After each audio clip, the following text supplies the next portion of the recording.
નમસ્કાર પાટવી ગુજરાતી ન્યૂઝ ચેનલમાં આપનું હાર્દિક સ્વાગત છે। મક્કા શરીફની પવિત્ર હજયાત્રા માટે જઈ રહેલા હજયાત્રીઓ માટે ભરૂચ સિવિલ હોસ્પિટલ ખાતે રસીકરણ કાર્યક્રમ યોજાયો। વર્ષ 2024ની મક્કા શરીફની પવિત્ર હજયાત્રાએ જઈ રહેલા ભાગ્યશાળી હજયાત્રીઓ માટે ભરૂચ સિવિલ હોસ્પિટલ ખાતે રસીકરણ કાર્યક્રમ યોજાયો હતો। હજ કમિટી મારફતે હજયાત્રાએ જઈ રહેલા જેમાં હજ કમિટી મારફતે જનારા આશરે 465 તથા પ્રાઇવેટ ટૂર મારફતે જનારા હાજીઓ નું રસીકરણ સફળતાપૂર્વક જિલ્લા આરોગ્ય તથા સિવિલ હોસ્પિટલની ટીમની મદદ દ્વારા કરવામાં આવ્યું હતું। આ કેમ્પ આયોજિત કરનાર ભરૂચ જિલ્લાના તમામ એફટી તથા આફ્ટ જેવા કે ઇશ્તિયાક પઠાણ, અલ્તાફ બોલા, અનીસ પટેલ, જુબેર શેખજી માસ્તર, ઇનામુલ પટેલ, ઇલિયાસ શૈખ અને બીજા સભ્યો તથા ભરૂચ જિલ્લા હજ ખાદીમ એસોસિએશનના તમામ સભ્યો હાજર રહી ખૂબ સારી કામગીરી કરી હતી। રિપોર્ટર આજરોજ તારીખ 5/5/2024 રવિવારના રોજ જે હાજી લોકો હજ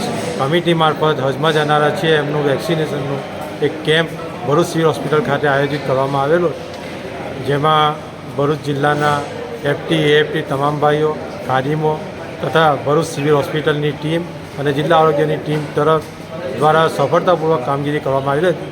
જેમાં એમના ખાસ મહેમાનો અભિનવ શર્મા, ગોપિકા મેડમ, ડૉક્ટર ડોલેરા સાહેબ, હસમુખ પટેલ વગેરેનો ખૂબ ખૂબ સાથ સહકાર રહ્યો હતો અને આ કેમ્પનું આયોજન સફળતાપૂર્વક કરવામાં આવ્યું।